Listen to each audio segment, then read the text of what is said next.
Abdurrahman ibn Auf punya kelebihan yang kelima, selain perannya dalam peperangan tadi. Beliau paling gemar bersedekah, dan ini yang paling menonjol, sedekah. Ada satu konsep begini teman-teman sekalian. Subhanallah, saya tidak tahu ya, saya pun pribadi butuh memperbaiki terus diri saya, dan saya ajak teman-teman untuk itu. Pangkal kaya itu adalah sedekah. Bukan pangkal kaya itu nabung. Ini perlu diperbaikin nih, gitu kan? Karena ada prinsip kapitalis yang mengatakan ya, menabung pangkal kaya. Dan ini orang Islam banyak yang pakai nih konsepnya. Terus dapat gaji nabung, terus gini. Dan orang kalau sudah menabung, mudah nggak untuk ngeluarin? Hah? Susah. Karena dia targetnya menabung. Dari 1 juta kapan 10 juta, 10 juta kapan 100 juta, kapan 1 miliar. 1 miliar manusia nggak bisa kenyang, nggak bisa puas. Kata Nabi SAW, manusia tidak akan puas sampai tanah kuburan dimasukkan di mulutnya. Nggak bisa. Ini kalau antum mau punya mobil, begitu Allah kasih mobil, wah pengen berdua mobil, pengen ganti, oh sudah ketinggalan nih, sudah 1 tahun yang lalu, dan seterusnya. Ya, manusia selalu tamak. Itu sudah sifat manusia, subhanallah. Kecuali yang Allah rahmati, yang punya keimanan dalam hatinya. Maka Abdurrahman memberikan pelajaran kepada kita, dan sebelumnya waktu kita bahas juga tentang Zubair bin Awam, Talha bin Ubaidillah, Ali bin Abi Thalib, Uthman bin Affan, Umar bin Khattab, Abu Bakar radhiyallahu anhum ajma'in, ini semuanya punya ciri khas teman-teman sekalian. Dan waktu itu yang membuat mereka jadi kaya raya, kayanya luar biasa, kayanya nggak bisa digambarin. Saya baca sampai saya bingung pakai kalkulator hitung hartanya Abdurrahman nih, gitu kan. Saya pakai kalkulator di kantor saya hitung. Luar biasa nih, kekayaan yang luar biasa. Sampai dia punya bongkahan-bongkahan emas, itu waktu mau dibagi sebagai warisan, karena sudah lama ya ditaruh, jadi melengket emas itu satu sama yang lain, itu harus dipukul dengan kampak. Dan yang memukulnya sama kampak itu memotong emas, dipotong emas seperti potong daging, gitu kan. Itu sampai tangannya luka orang-orang itu, saking banyaknya. Subhanallah. Kata kuncinya mereka jadi kaya raya dan melimpah hartanya justru karena sedekah. Ini yang penting nih. Dan mereka bersedekah itu bukan insidental menunggu orang minta, bukan. Ciri khas mereka adalah mereka keluar mencari orang. Ini yang hilang dari kita nih. Jadi kita mungkin ada yang suka gemar sedekah, tapi pada saat lihat, oh ada orang miskin, kesian kasih. Itu sudah umum teman-teman sekalian. Yang tidak umum, programkan tiap hari keluar cari orang miskin sedekah. Ini ciri khasnya sahabat nih. Jadi mereka menganggap itu program hidupnya. Bahkan di kalangan ahli sejarah mengatakan para sahabat melihat memberikan sedekah di jalan Allah lebih mereka dahulukan daripada mengisi perutnya yang sedang lapar. Bayangin. Jadi artinya mereka tidak mau makan sampai sudah sedekah dulu. Sampai seperti itu. Jadi sedekah itu merupakan sebuah program hidup. Dan subhanallah, dengan sedekah ini terbuka luar biasa pintu-pintu yang tidak masuk di akal kita sudah, gitu kan? Kalau mau pakai hitung-hitungan manusia, mau pakai sistem-sistem kapitalis dan non muslim sekarang ini nggak nyambung sudah. Susah sekali. Gitu kan? Karena bagi mereka mengeluarkan berarti secara matematika berkurang, kan gitu. Kalau kita tidak, Nabi SAW mengatakan dalam hadis sahih riwayat Imam Ahmad, demi zat yang ubun-ubunku dalam genggamannya, tidak ada harta yang berkurang karena sedekah. Nggak ada. Dan tidak ada seorang hamba yang bertawadhu merendah karena Allah kecuali Allah akan muliakan dia. Gitu kan? Ya memang penyampainya jelas konsepnya. Jadi sedekah itu membuka pintu rezeki. Rahasianya itu. Keluarkan akan datang. Hadis Bukhari berbunyi, ya bena Adam, kata Nabi SAW, Allah berfirman, ya bena Adam, amfik alaik. Wahai anak Adam, berinfak dulu di jalanku, baru aku bukakan. Coba kita bersedekah ini. Dan sedekah ini nggak boleh setengah-setengah. Emang betul-betul harus yang terbaik. Nah, kita berikan yang terbaik. Bagaimana kita mengeluarkan di jalan Allah Subhanahu Wa Taala dengan tidak ada pamrih.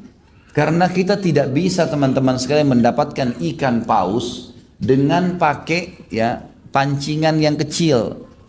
Untuk mendapatkan ikan paus, ikan yang besar, itu butuh kapal-kapal tanker yang besar, gitu kan? Artinya, korbankan sesuatu yang besar, akan datang yang besar. Dan Allah Subhanahu Wa Taala dengan kemahamurahannya, kita kalau keluarin 1 juta nih, Allah nggak balas 1 juta, enggak. Allah Subhanahu Wa Taala akan balas kita 100 juta, lebih besar. Efek ibadah itu kalau kita kerjakan balasannya berlipat-lipat. Kita sudah tahu balasannya 10 sampai 700 kali lipat. Ini bukan hanya dalam masalah pahala puasa, masalah sholat tidak, masalah sedekah itu pasti dijanjikan bisa 10 sampai 700 kali lipat yang dibalaskan. Itu sudah jelas. Tadi hadis berbunyi tidak akan berkurang harta karena sedekah. Kalau kita keluarkan sebagai ibadah, itu akan dibalas oleh Allah 10 sampai 700 kali lipat. Ini janji. Dan kita tahu innallaha la yukhliful mi'ad. Allah tidak akan pungkiri janjinya. Wa man asdaqu minallahi qila. Siapa yang lebih jujur daripada Allah dalam pernyataannya? Enggak ada. Ini janji. Ini ciri khasnya sahabat. Tahu betul janjinya Allah. Tahu betul apa yang disampaikan Nabi SAW benar. Enggak mungkin salah. Maka mereka terapkan dalam kehidupan mereka. Coba diperhatikan bagaimana perilaku-perilaku para sahabat pada saat mereka bersedekah. Mereka selalu memberikan yang terbaik. Bahkan yang mereka berikan itu minimal sama dengan apa yang tertinggal di hartanya. Jadi misalnya mengeluarkan setengah harta, itu minimal perilaku mereka itu. Ya. Jadi ada yang mengeluarkan sampai seluruh hartanya dikeluarkan. Ada yang mengeluarkan minimal setengahnya. Ini luar biasanya. Mereka selalu melakukan perbuatan tersebut dengan keyakinan ini tidak akan berkurang harta karena bersedekah.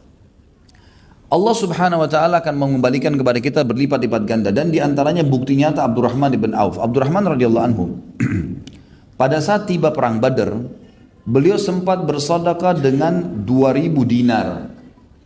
Dan pada saat itu Abdurrahman di perang Badar masih baru memiliki harta 4000 dinar dikatakan. Jadi seluruh uang yang dia miliki itu 4000 dinar. 1 dinar ini teman-teman sekalian kalau kita kurskan di hari sekarang sekitar 1.600.000. 1 dinarnya, gitu kan? Ini subhanallah kurang lebih nilainya itu 32 miliar. Keluarkan di jalan Allah setengah yang kita miliki. Gini ada deh, contoh rasional. Teman-teman coba kalau pas lagi di kantongnya sekarang ada 50.000 dua. Anggaplah uang 50.000 satu utuh, yang 50.000 kedua itu ada pecahan 10.000, 5.000, 1.000. Kemudian lewat celengan masjid, lewat fakir miskin, kira-kira yang mana antum keluarkan? Hah? Kira-kira bisa nggak, mampu nggak melawan jiwa kita untuk menarik yang 50.000 utuh, bukan pecahan, yang 50.000 utuh. Abdurrahman memberikan pelajaran kepada kita teman-teman sekalian, rasa yang ada secara eksternal dari tubuh dan perasaan yang ada internal dalam tubuh itu ditundukkan untuk Allah subhanahu wa ta'ala. Luar biasa ya. Jadi ini ditundukkan untuk Allah. Ini penting ya. Rasa takut, rasa suka, rasa sedih, rasa tunduk dan itu semua dikembalikan kepada Allah subhanahu wa ta'ala. Abdurrahman radhiyallahu anhu memiliki setengah harta dan masih baru menggalang ya usahanya. Maka yang dia keluarkan pada saat dipanggil jihad setengahnya. Langsung 2000 dinar pada saat itu dikeluarkan oleh Abdurrahman. Ia juga menyumbangkan pada saat ya waktu yang lain yang paling sering dia lakukan adalah begitu dapat keuntungan maka dia langsung, kalau kita sekarang mungkin mobil pick up ya, dia langsung menyiapkan 1 ekor unta, 3 ekor unta. Bahkan disebutkan dalam riwayat yang masyhur tentang beliau seringkali setiap dapat keuntungan pasti membeli unta. Unta itu dilengkapi dengan, kalau zaman dulu tuh memang dilengkapi ada unta khusus untuk mengangkat barang. Jadi penuh dengan perangkat-perangkatnya, ya, kantong-kantong dari kulit yang memang mengangkat barang-barang yang berat. Jadi nanti orang kalau beli, biasanya orang beli untahnya dengan beli juga barang-barang yang ada di atasnya. Kalau kita sekarang pick up dan semua perlengkapan barang dagangannya. Abdurrahman ini seringkali, gitu kan, begitu dapat keuntungan, dia tidak pikir menyimpannya, tapi dia membeli sampai 700 ekor unta. Dan 700 ekor unta ini memenuhi jalan-jalan Madinah dengan dagang-dagangannya. Setelah penuh ini, padat, macet gara-gara 700 untanya Abdurrahman memenuhi jalan Madinah. Lalu pegawainya salah satu mengiklankan, Abdurrahman mengiklankan untuk kalian, silakan ambil semaunya. Penuh, macet, padat jalan Madinah diiklanin. Sampai masyarakat Madinah dalam riwayat dikatakan menganggap harta Abdurrahman harta mereka sendiri. Karena Abdurrahman selalu setiap orang datang mau utang diutangkan. Setiap ada orang datang mengeluh punya utang dilunasi. Dan setiap orang ada tidak pernah menolak. Orang mengatakan saya butuh ini langsung dikasih. Enggak pernah. Sampai masyarakat Madinah mengatakan kami makmur di sebelahnya Abdurrahman. Jadi sangat luar biasa. Mendatangkan 700 ekor unta dengan seluruh apa-apa yang ada di dalamnya, gitu kan? Itu kemudian dibagi cuma-cuma. Ini bukan 1-2 kali ya. Ini terus menerus. Pokoknya setiap ada duit langsung pembagian cuma-cuma. Saya melihat ini ada di Saudi ya. Kalau di Indonesia saya belum lihat. Subhanallah, ada teman saya di Jeddah cerita, kebetulan saya waktu itu jalan dari Mekah ke Jeddah. Ada satu mobil tangki air, ternyata tuh air zam-zam, kayak kita biasa yang air dibeli 5.000 liter gitu kan. Ada mobil tangki dibeli. Nah ini orang ini ternyata terkenal kisahnya dan dia sudah meninggal, semoga Allah rahmati. Orang ini ternyata diteruskan perilakunya oleh anak-anaknya. Jadi ada satu mobil tangki itu memang tidak terlalu kelihatan, tapi kalau diperhatikan pasti lihat. Mobil itu kalau setahu saya sampai hari ini masih ada. Mobil ini selalu dibayar oleh pemiliknya dari Jeddah ke Mekah khusus untuk mengambil air zam-zam, kemudian ditaruh di pinggir jalan. Itu siapa saja yang mau ambil air zam-zam silahkan, tinggal bawa galonnya isi, ulang gratis. Jadi dia nggak usah jauh-jauh ke dekat air zam-zam dekat haram, tapi dia boleh ambil di situ. Masyarakat banyak ambil. Subhanallah, waktu orang ini meninggal, pemiliknya ini, itu ditemukan waktu itu lagi panas sekali Saudi, sampai kering, tanah itu sampai pecah. Dan waktu mereka gali itu karena tidak ada air, itu keras sekali tanahnya. Subhanallah, waktu digali kuburannya basah, lembab, gitu kan, ada air. Ini contoh, dan saya lihat ini perilaku yang tidak ada di negara kita, subhanallah. Bagaimana mereka membagi-bagi cuma-cuma. Di musim haji itu sudah biasa. Saya pernah waktu tahun 92, ya. Waktu itu saya masih SMA. Kemudian saya di Madinah, saya sama sepupu saya, kebetulan ada sepupu saya dari Makassar, sama-sama saya kuliah di sana dulu, sekolah di sana. Waktu itu musim haji, saya bilang sama dia, ayo kita haji aja berdua. Kan dari Madinah dekat, naik bus, kemudian coba kita haji. Waktu itu saya bercanda sama dia, kita haji umum sajalah, ya. Kita melihat fenomenanya seperti apa. Tidak ada bus, nggak ada kemah, nggak ada bekal makanan. Waktu itu beasiswa masih belum keluar. Uang di kantong itu sekitar 200 real saya pegang. Bayar bus 80-an kalau nggak salah waktu itu. 60 real kita bayar bus. Sisanya ini untuk bekal nih. Maka yang saya lakukan, saya sama-sama masuk sampai ke Mina. Kemudian di Mina kami jalan kaki ke Arafah. Jadi ada memang disiapin untuk berjalan kaki gitu. Jauh tapi orang jalan kaki lebih cepat. Itu selama saya haji 6 hari teman-teman sekalian, dari Mina ke Muzdalifah, ke Arafah, Arafah ke Muzdalifah, Muzdalifah ke Mina lagi selama 4 hari sampai hari Tasyrik. Saya tidak pernah ngeluarin 1 real pun untuk makanan dan minuman. Sepanjang jalan makanan dan minuman gratis. Sepanjang jalan. Subhanallah, di pinggir jalan tuh di musim haji penuh dengan kontainer-kontainer. Gitu kan? Itu satu kontainer isinya mungkin bisa jutaan dus susu. Yang besar-besar kontainernya. Itu dibuka, mereka teriak, Sabilillah. Sabilillah di jalan Allah. Mau jemaah haji pada ngumpul, dikasih, lempar-lemparin sampai habis. Besok datang lagi kontainer baru. Begitu terus setiap hari. Kita kalau haus tinggal ketuk, buka, minta, dikasih. Makanan, orang yang bawa makanan dimasak sendiri di rumahnya, nasi dan banyak sekali. Subhanallah, orang kalau haji jalan itu di sana itu hiduplah gitu. Makan minum semuanya, dan itu sepanjang jalan di mana-mana ada yang bagi buah-buahan, ada yang bagi minuman, ada yang bagi macam-macam gitu kan. Dan ini perilaku yang luar biasa ini, yang mungkin memang masih belum ada di kita gitu ya. Subhanallah, untuk membagi buka puasa saja kita kadang-kadang di jalan tuh masih sedikit sekali, padahal pahalanya besar gitu kan. Saya coba kemarin suruh pegawai saya, ayo Ramadan di depan restoran aja buka, kasih orang-orang yang lewat. Itu orang sempat heran, ada bagi air sama kurma saja, sama apa yang bisa dibagi. Ini cuma-cuma ya, nggak dibeli. Ya iya, cuma-cuma dikasih. Mereka heran kenapa ada orang berbuat seperti itu. Padahal sebenarnya ini perilaku yang sederhana. Bagaimana dengan Abdurrahman tuh?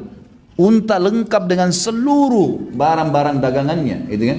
Sebagian ahli sejarah coba lebih dalam membahas, satu ekor unta itu bisa mengangkat beban sekitar minimal 60 kilo di kanan dan 60 kilo di kiri, jadi 120 kilo beban. Ada yang mengatakan ada jenis unta bisa mengangkat sampai 200 kilo, 400 kilo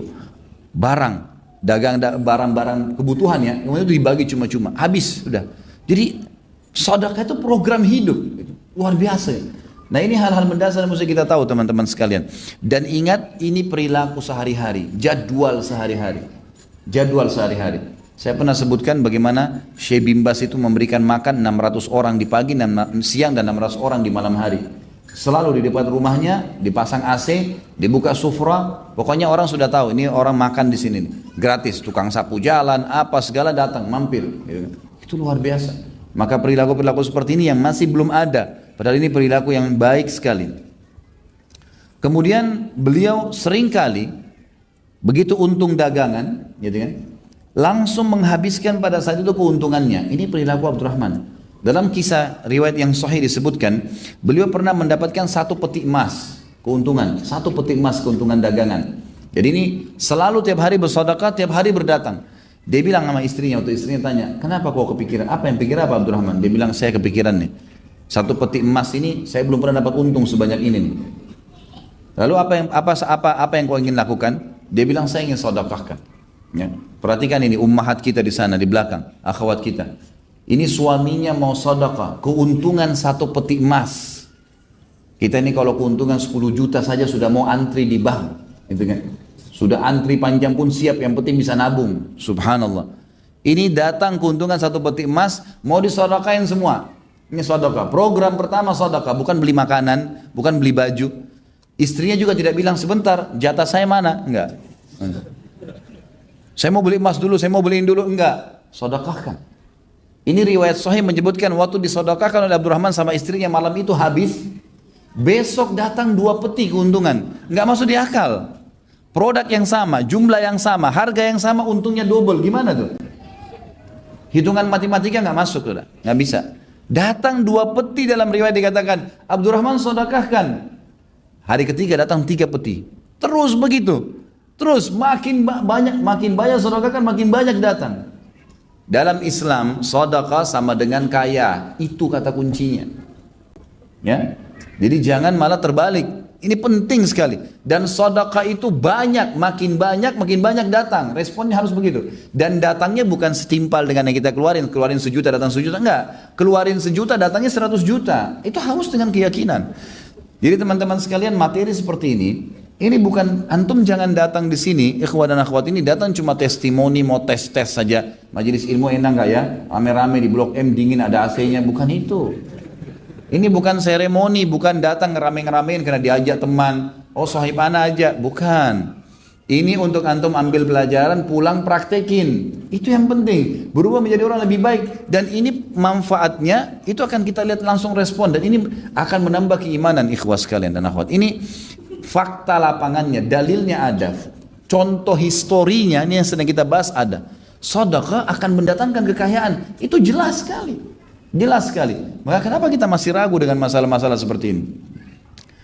Abdurrahman ibn Auf pernah kedapatan oleh beberapa masyarakat Madinah itu membagi-bagi di jalan 40.000 dirham. Bagi-bagi cuma-cuma. Datang dia pokoknya keluar dia bagi-bagi. 40.000 dirham itu sama dengan 2,2 M. Dibagi-bagi. 2,2 M dibagi-bagi, coba bayangkan. Gitu kan? Gak bisa nyambung dengan kita ini gimana, tapi luar biasa. Dan dia Abdurrahman dari nol ya, dari tidak punya baju tadi, baju cuma di badan, gak punya istri, jual cangkul pinjam sama orang. Tapi Allah Azza wa Jalla buktikan apa yang dia janjikan benar. Abdurrahman begitu dapat sedekah dulu.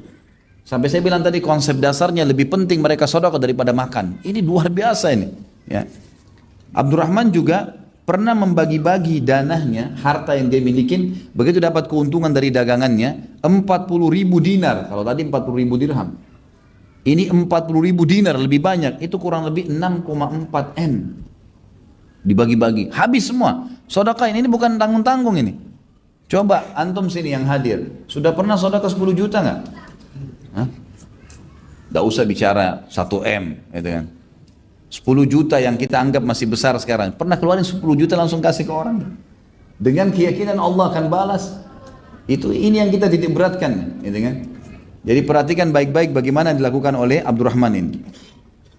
Imam Az-Zahabi rahimahullah berkata, Abdurrahman ibn Auf adalah orang kaya yang selalu bersyukur, dan syukurnya adalah dengan mengeluarkan sedekah selalu. Sementara Uwais Al-Qarni adalah orang yang miskin dan sabar. Ini ada bahasan sendiri dan tabi'in tentunya. Kemudian sedangkan Abu Dzar dan Abu Ubaidah adalah ahli zuhud, orang yang terkenal mendahulukan akhirat. Tapi saksi bahasan Abdurrahman dipuji oleh Imam Az-Zahabi bahwasanya terkenal dari kisahnya dia adalah orang kaya yang bersyukur. Tentu khilaf di antara ulama ya tentang kedudukan orang kaya bersyukur dengan orang miskin yang bersabar. Mana yang lebih afdal? Itu selisih panjang lebar khilaf di antara ulama siapa yang lebih afdal. Tapi kesimpulannya kalau saya lihat adalah orang kaya yang bersyukur lebih afdal, gitu kan? Karena dia mendapatkan ya pahala dari sedekahnya. Jadi kan sementara sabar dia masih bisa dapatkan juga. Dan orang miskin tidak bisa mendapatkan masalah sedekah. Dalam hadis Bukhari ada sahabat-sahabat yang datang dan berkata, ya Rasulullah, sahabat-sahabat kami yang kaya mendahului kami. Karena kami sholat, mereka sholat. Kami puasa, mereka puasa.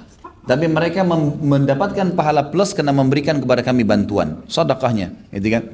Lalu beritahukan kepada kami, kata para sahabat, amal yang kalau kami kerjakan bisa minimal menyamai pahala mereka.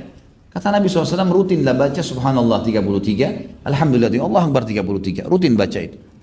Mereka amalkan. Ternyata sahabat-sahabat Nabi yang kaya dengar. Gitu kan?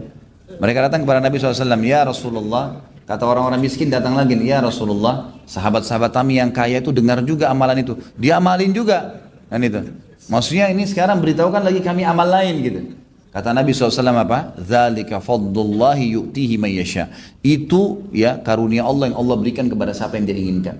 Teman-teman sekalian, kaya bukan karena kerja di sebuah tempat yang mewah, kaya bukan menjadi pejabat negara, kaya dengan sedekah. Ini sedekah nih, keluarin di jalan Allah. Itu penyebabnya. Dan tidak ada hitungan matematikanya nih, kayanya datang. Biar tidak punya usaha, rajin sedekah itu akan kaya. Itu sudah janji. Ini dari tadi saya teriak-teriak ini, kalau sampai keluar sebentar masih ada yang pelit, ini luar biasa. Kalau saya punya cambuk, saya cambuk. Nggak iya. Nggak bisa lagi. Ini sudah kata kunci rahasianya di situ. Sedekah dapat, gitu kan? Itu begitu. Kita kalau lagi makan satu bungkus makanan enak, coba beli satu bungkus yang sama, nilai yang sama, bawa siapa saja ditemui di jalan kasih, sedekahin langsung.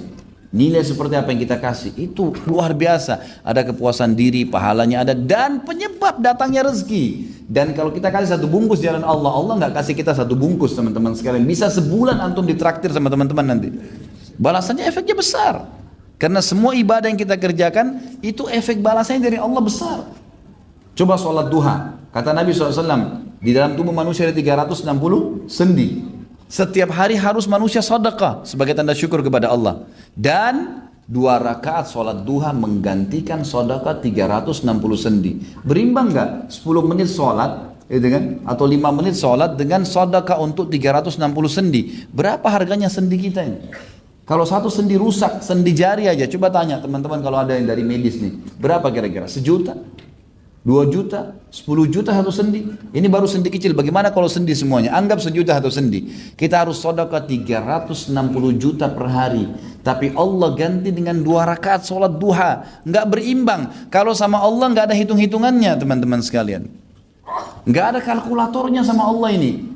Buang jauh-jauh hitungan antum yang biasa antum pakai di komputer, pakai di HP, pakai itu jauh, sama Allah nggak ada itu. Dalam hadis Muslim, siapa yang puasa sehari di jalan Allah, sunnah atau wajib, Allah jauhkan dia dari neraka 70 tahun. Nggak berimbang puasa sehari dengan 70 tahun, nggak bisa. Sama dengan memberikan makan satu bungkus, memberikan satu lembar baju, bukan seperti itu balasannya, berlipat-lipat datang. Sedekah penyebab kaya, bukan ijazah, gitu kan? Ini harus difahamin. Berapa banyak orang jadi sarjana miskin, minta-minta di jalan, gitu kan? Tapi ini sedekahnya yang harus dihidupkan.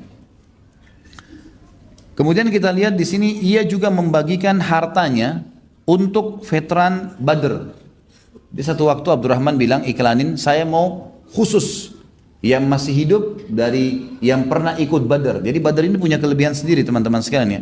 Karena orang Badr, orang yang ikut perang Badr ini termasuk Abdurrahman punya manaqib di sini, punya kelebihan karena beliau hadir di Badr. Khusus orang Badr itu yang pegang bukunya ada di halaman 446 ya. Allah Subhanahu wa taala berfirman, "I'malu ma syi'tum" ya, faqad ghafartu lakum, kata Allah. Berbuatlah semau kalian karena aku telah mengampuni dosa-dosa kalian. Semua yang hadir di Badr diampuni dosanya. Kata sebagian ulama tafsir, walaupun ada orang yang pernah ikut Badr, setelah Badr dia bermaksiat asal dia tidak murtad, Allah langsung ampuni. Karena di zaman Umar bin Khattab pernah ada satu ahli Badr, itu subhanallah berjalan waktu, zaman khilafahnya Umar, tapi saya lupa namanya orang ini, masyhur kisahnya. Kemudian dia mabuk, sempat lalai, mabuk di Irak. Ya. Ketahuan, si fulan mabuk, Umar bin Khattab menerapkan orang mabuk 80 jerat dicambuk. Gitu kan. Waktu Umar disampaikan si fulan pernah hadir di Badar, mabuk, kata Umar jangan dicambuk. Kata mereka, kenapa Anda beda-bedakan? Dia bilang, bukankah kalian dengar firman Allah, wa qul i'malu ma syi'tum faqad ghafartu lakum? Allah sudah bilang untuk ahli Badar, semua yang pernah hadir berbuat semau kalian Allah sudah ampuni, khusus Badar nih. Maka Abdurrahman menganggap memang penting buat mereka nih, penting buat kedudukan itu. Apa yang beliau lakukan? Beliau iklankan semua veteran Badar akan dapat uang dari saya.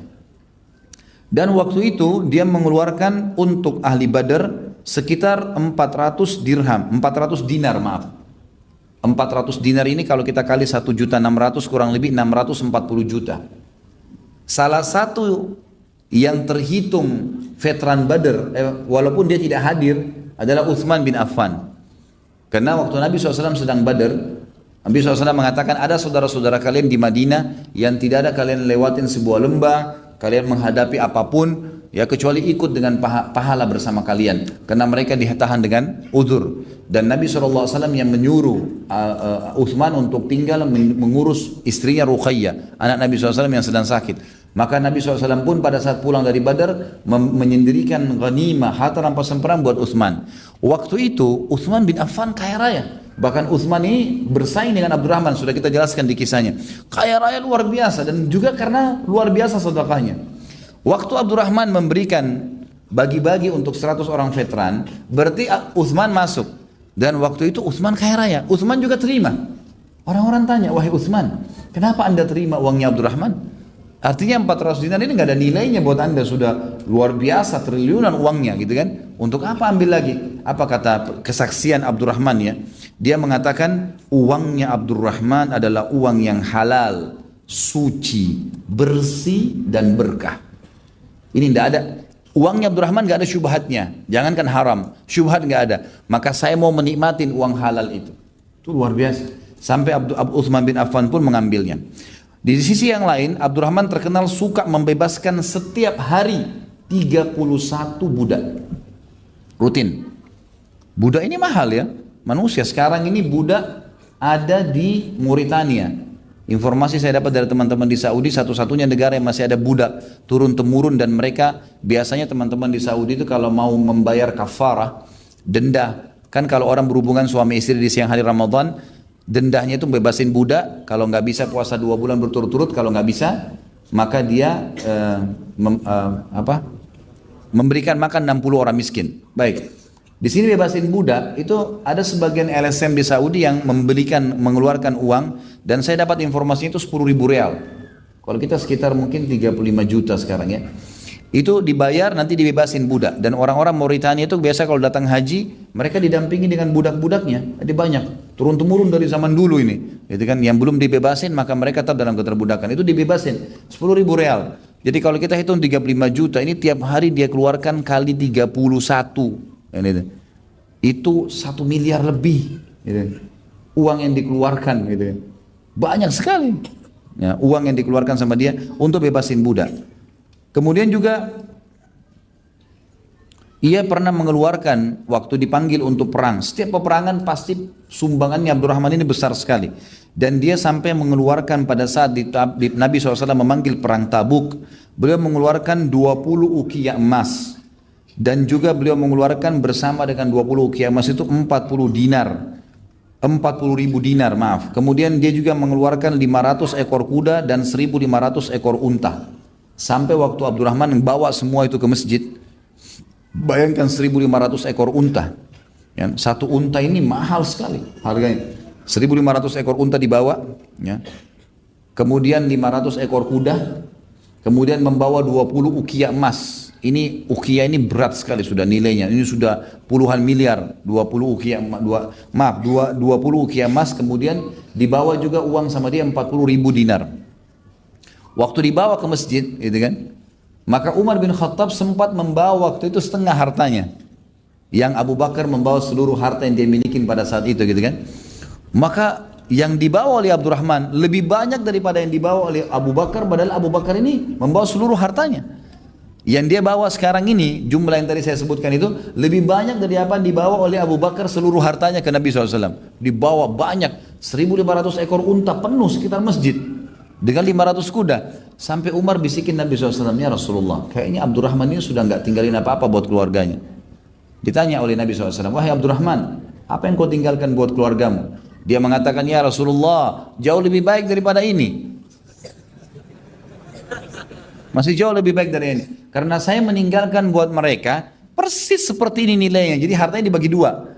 1.500 unta itu berarti dia punya 3.000 unta. 500 kuda berarti dia punya 1.000 kuda gitu kan. 40.000 dinar berarti dia punya 80.000 dinar. Itu semuanya. 20 ukiah emas berarti dia punya 40 ukiah emas. Itu semua dikeluarkan. Dan jadi lebih baik karena saya tinggalkan buat mereka berkahnya. Gitu kan.